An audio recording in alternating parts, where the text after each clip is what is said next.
Join me right now on Kumite Radio is Mike Rodriguez. He'll be fighting on UFC on Fox 31 versus Adam Milstead in Milwaukee. What's going on, Mike?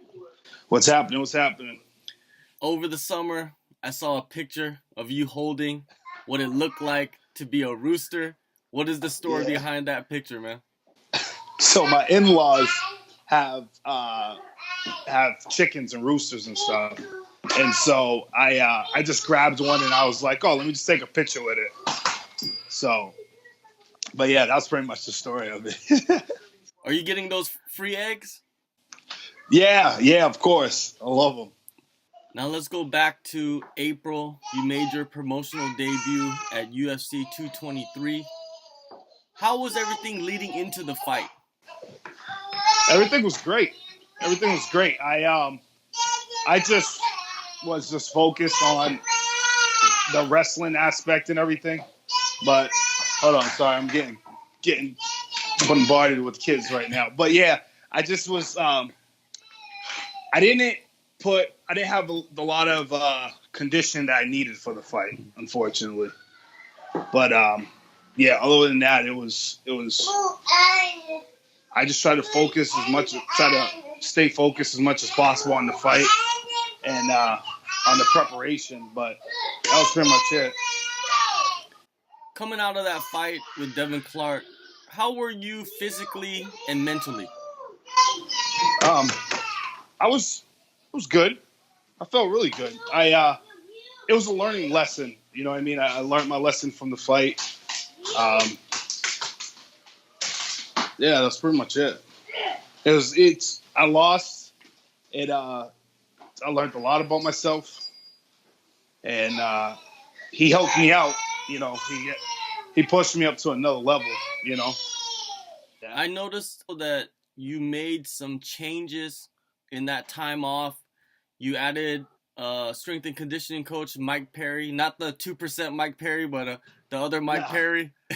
Yeah. No. This Mike Perry, he is like a well-known strength and conditioning coach. This man is a mad scientist. Like he just the things he do is just insane. You know, he has it down to a science for fighters. You know what I mean? And like he worked with Rob Font, Calvin Cater, Kyle Botniak, so many other guys in the local scene. Like he's a madman. What type of things did he have you doing to improve your conditioning? Well, a lot of things what he wanted to do is that he wanted to put on the muscle. Mm-hmm. He wanted to put on a lot of muscle on me. He's like, we need to get you a lot of muscle. We need to get you stronger. And he in the cardio. And so throughout the whole summer, he pretty much just gave me like a baseline for cardio, and he just worked my cardio, worked my strength, getting me to hit numbers every week. And I just been progressing from there. I feel like the guy who I was that fought Devin Clark back in April will destroy, like I'll destroy that person now. You know what I'm saying? So it's like, it's really good. It's been awesome. You added new management to your team. Why did you need to do this? Well, it was something that I was thinking about it prior to the fight because of how certain things were being handled. So I looked around, see who was out there, who was like locally, and all I ever heard was nothing but great things about my manager now, Tyson Chartier of Top Game Management. He's just the way he is with the fighters. He's very if I call him right now, he'll pick up. You know what I'm saying? I don't have to wait or anything. He's always there. And if I ask him for something, he'll be on it. There's no I'll wait till tomorrow. I gotta take a nap. He always try to prioritize his fighters, which is awesome. So that's why I signed with him. I like that about him. And I've been only been up there. But when I signed with him, it was right after the Devin Clark fight, and he was like, "Well, honestly, the first thing, I didn't even say anything to him. I was like, yo, I want to sandwich or whatever. He was like, I'm more welcome to take you. He said, but I tell you something. The first thing I want to get a nip in the butt is I want to get you into SOS, which is with Mike Perry and everything. So he's the one that got me that connection with Mike Perry and everything. So, yeah. Almost seems like he was scoping you out before you actually went to him. Yeah, he probably was. He probably was. Well, he was there at the fights with us because, we all train under the same umbrella. Me, Rob Font, Calvin Cater, all of us. We all train all in the same room. You know what I mean? So, yeah. In that time frame, what aspect of your skill set do you believe you have elevated the most? Elevated, I would say, skill set wise. Yeah. I would say my grappling. It's been more like, so I guess before you would, I guess my grappling IQ is the better term, is the better way to describe it. Because I always was just like trying to grapple, like, okay, I don't like this position. Let me just try to get out of there. And because I was athletic and and I'm explosive, get out of certain positions, rested. No, let's slow it down. Let's see what happens when you get the underhook. Let's see what happens. You know what I'm saying? Grab the leg, etc. Like, you know what I mean? I just started to slow things down. Before I was always thinking about everything like a million miles per hour, and I just slowed things down. And since I've been doing that, I just been improving on every aspect in my games, in the stand-up, and the wrestling, and the striking, like just everything. Everything's been just piling up, getting better, getting sharper. And it's just because I just had to mentally slow things down. You're a big dude. Who are you working with to get your grappling better? Because, working with a smaller guy, it helps you, but it doesn't really help you that much. You need to feel the power and the strength, right? That's true. That's true. But the one thing I like about the small guys working with them is that they're fast. They're really fast, and they'll do things that like you don't see. Like we have a guy at the gym, really short guy, Kenny Levitier. He is a leg lock fanatic. He's all on your legs, always laced up on your legs. You don't get that big guys. Big guys ain't gonna go down there because they know if they get stopped, then they get crushed. But he's so fast and so nimble that he just wraps around one of your legs, and it's just good to work that part of your game. You know what I mean? So like I'll roll with him whenever I can, and he just be all over the place. I'm like, all right, it's like trying to catch it. It's like trying to catch Sonic. Like it's just crazy, so fast. But usually I work with Greg Rebello. He's a big guy. He was on the Contender Series twice. He CES heavyweight champion. Fabio Shiraz, he fights for CES as well. Eric Bedard, he also fights for CES. Those are like the main sparring guys that I usually have. My buddy Lorenzo Kane, he doesn't fight anymore, but he's just a gifted person. He's just gifted everywhere, whether it's on the ground, whether it's stand up. Dude's just talented. So those are the guys who are always pushing me in the gym to get me better. All right, let's move on to your next fight. UFC on Fox 31. You're facing Adam Milstead. Yes, what sir. do you know about your opponent other than he's moving down a weight class? I know that he's a striker. He's a stand-up guy. A little more of a brawler, not a tactician, I would say. But he's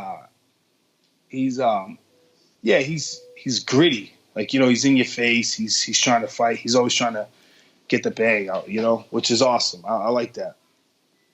So it's gonna be interesting. He ain't afraid to throw. He throws some heat, Speaking of throwing heat, in your experience, does the power carry over when a fighter is going down a weight class, do you think? I trained with some guys who were heavyweight who came down, and they did pack a punch from coming down, but they're faster. They're a little faster, So, but it also depends on the person too, because I've also experienced guys who who were cracking at heavyweight and who were just savages at heavyweight, and then they came down to to light heavyweight or lower class, and they weren't as fast and as mobile. You know, they didn't have it anymore.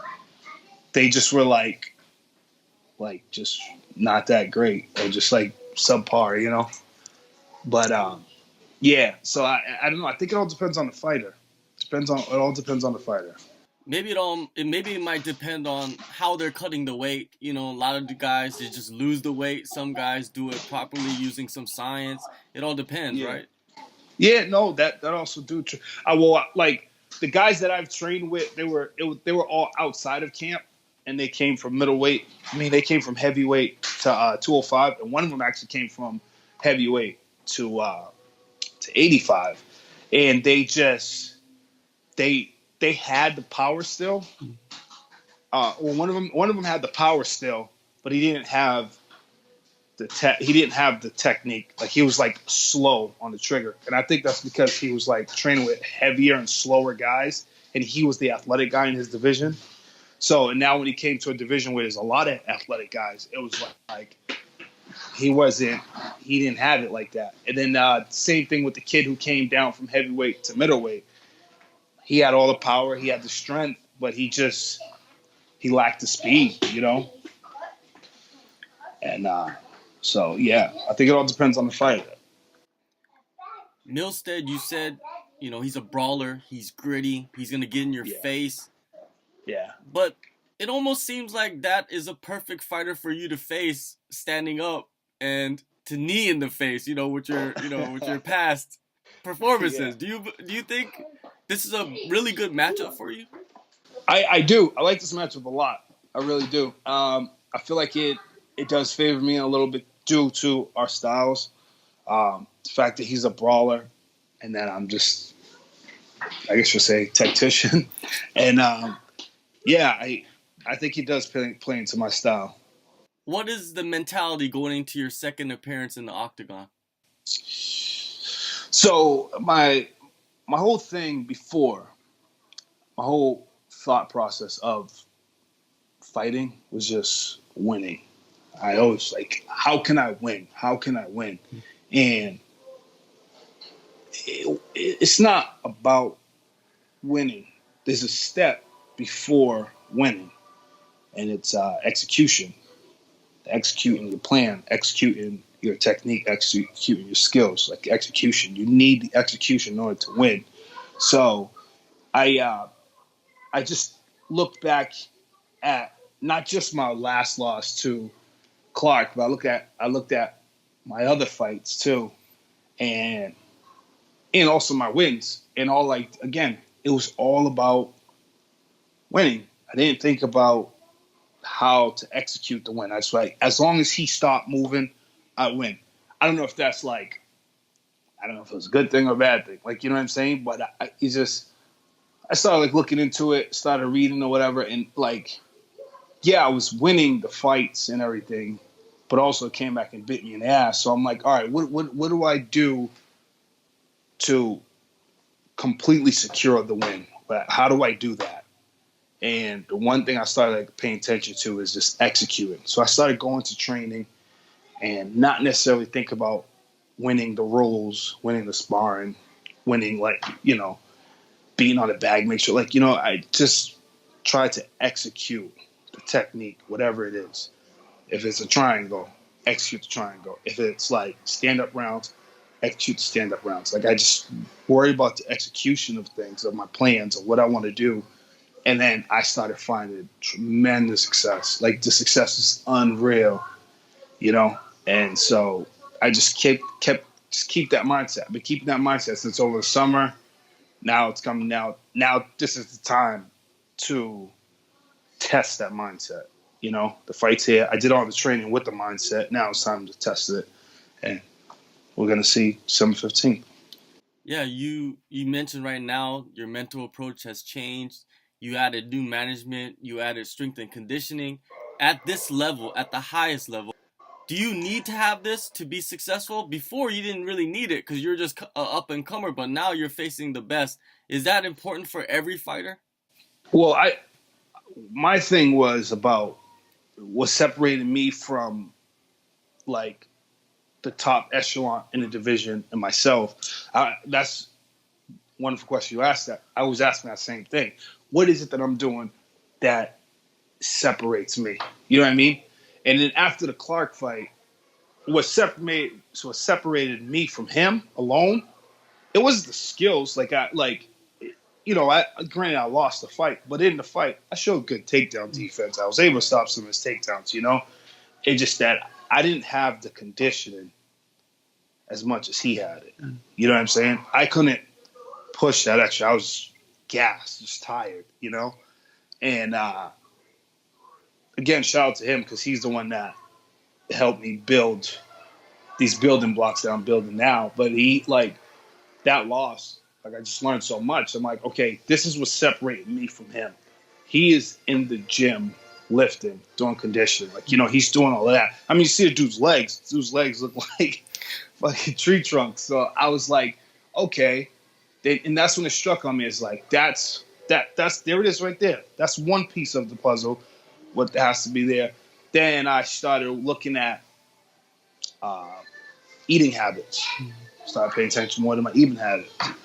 Granted, it was the summer, going through the summertime, all these cookouts, Thanksgiving, all this stuff. But I just try to clean up my diet. Try to clean up my diet as much as I can. Worrying about sleeping patterns. I know I need to get X amount of times in X amount of hours of sleep and everything. And honestly, Mike Perry's the one that brought all this stuff to my, brought this to my attention. He's like, dude, this is what's separating you from the top tier to mid tier. This is what's separating you. You want to get top tier? This is how you do it. These are the things you got to do. So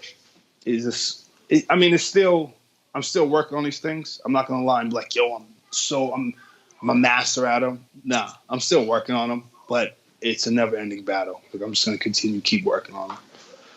Yeah, man, you're completely correct because even guys that are coming up, they're like, oh, I don't want to. Even doing interviews, I think even doing interviews is helping a fighter, mentally in the game because when you get to the top and you didn't do no interviews and you get to all that media later on, how are you gonna handle that? You know what I mean? It doesn't make any sense. So yeah, doing the media, changing your management. Your management is like you just said. You could call him and get anything you want anytime. He's gonna help you out. That is a big relief, I think, for a fighter coming up, and you can focus on your training. Of course, yeah. It all these little things are awesome. Yeah, but I know a lot of guys who don't like doing interviews. They're like, oh no, I'm all set. I don't want to do it. And I'm like, what? Why? I don't know. I don't mind them. I like them. I like meeting you guys, the media and everything. I think it's awesome. Mike, thank you for your time, man. Thank you for having me.